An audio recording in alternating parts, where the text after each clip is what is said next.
علامہ ابن جوزی رحمۃ اللہ تعالی لکھتے ہیں اللہ پاک کے آخری نبی رسول مقبول علیہ الصلوۃ والسلام نے فرمایا میرے پاس جبریل امین حاضر ہوئے، عرض کی یا رسول اللہ صلی اللہ تعالی علیہ وسلم قیامت میں ایک نوجوان کو لایا جائے گا، وہ غمگین ہوگا، رو رہا ہوگا، فرشتے اس کو لوہے کے گرزوں یعنی آئرن راڈ سے اسے ہانک رہے ہوں گے، وہ نوجوان 1000 سال تک الامان الامان پکارتا رہے گا لیکن اس کو امان نہیں دی جائے گی۔ پھر اس نوجوان کو 1000 سال کے بعد رب قہار کی بارگاہ میں پیش کیا جائے گا، اللہ پاک فرشتوں کو حکم دے گا کہ اسے منہ کے بل جہنم میں ڈال دو۔ جبریل امین کا بیان سن کر رسول اکرم صلی اللہ تعالی علیہ وسلم نے فرمایا اے جبریل یہ کون ہوگا؟ عرض کیا حضور وہ آپ کا ایک امتی ہوگا۔ فرمایا اس کا گناہ کیا ہوگا؟ عرض کی یا رسول اللہ صلی اللہ تعالی علیہ وسلم یہ وہ بدنصیب ہے جس کی زندگی میں رمضان المبارک تو تشریف لایا مگر توبہ و استغفار کی بجائے ماہ رمضان کو اس نے گناہوں میں گزار دیا۔ رمضان میں گناہ نہیں کرنے، یہ بات سمجھ لو۔ آج میرے پیارے اسلامی بھائیوں بات بڑی سمجھنے والی ہے۔ مجھے ایک بات بتائیں، کوئی کہیں بھی گناہ کرے، گناہ ہوتا ہے، غلط ہے، مگر کوئی مکہ پاک میں جا کے گناہ کرے، حدود حرم میں جا کے گناہ کرے، ایک گناہ 1,00,000 گناہ کے برابر ہو جاتا ہے، سزا زیادہ ہو جاتی ہے۔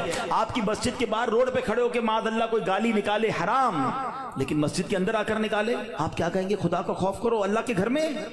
تو اسی طرح کچھ مقام کی اہمیت ہوتی ہے، کچھ وقتوں کی اہمیت ہوتی ہے، کچھ مہینوں کی اہمیت ہوتی ہے۔ رمضان ہمیں بخشوانے آیا ہے۔ اچھا ایسا تو ہے نہیں کہ جیسے رمضان کا چاند نظر آئے گا میری جناب جتنی بھی گناہوں کی عادتیں وہ آٹومیٹکلی بند ہو جائیں گی۔ جس کی جھوٹ بولنے کی عادت ہے، جس کی حرام دیکھنے کی عادت ہے، جس کی لڑائی کرنے کی عادت ہے، جس کی معاذ اللہ برے کام کرنے کی عادت ہے، وہ رمضان میں کیسے بچائے گا اپنے آپ کو؟ تو ابھی سے اپنے آپ کو بچانا شروع کر دیں، پریکٹس شروع کریں اور اپنا ذہن بنا لو آپ کچھ بھی ہو جائے میں نے انشاءاللہ گناہ نہیں کرنا ہے۔ رمضان میں اپنے آپ کو گناہوں سے بچانا ہے۔ میرا موبائل اگر گناہوں کی طرف لے جاتا ہے مجھے موبائل نہیں چاہیے، میں بھلے وہ چھوٹا والا موبائل لے لوں یا کم از کم یہ پیجز اور یہ بہت سارے جو سافٹ ویئر اپنے موبائل سے نکال دوں، کیونکہ کہیں میرا موبائل ہی مجھے گناہ نہ کروا دے۔ مجھے نہیں کھولنا ٹی وی اگر میرے ہاتھ سے ریموٹ ہاتھ میں آتا ہے اور میں کچھ غلط چیز دیکھتا ہوں۔ مدنی چینل دیکھیں، سبحان اللہ۔ ہر اس دوستی سے، ہر اس کمپنی سے، ہر اس صحبت سے مجھے بچنا ہے کہ جہاں بیٹھتا ہوں تو غیبتیں ہوتی ہیں، جہاں بیٹھتا ہوں تو جناب گناہ ہوتے ہیں، مجھے نہیں جانا بھائی۔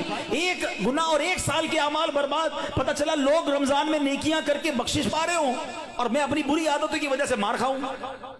یہ بہت سخت عذاب ہے۔ دیکھیں آپ نے سنا نا کہ 1000 سال تک وہ الامان پکارتا رہے گا مگر اس کی پکار نہیں سنی جائے گی۔ خدا را یہ مہینے میں قدر کرنی ہے، یہ مہینہ میری اور آپ کی بخشش کے لیے آیا ہے، یہ ہمارے اعمال نامے کو بہت زیادہ انشاءاللہ امپروو کرنے کے لیے آیا ہے۔ اللہ کرے کہ ہم اس مہینے کے بارے میں سوچیں۔ ایک اور انداز میرے آقا کا کیا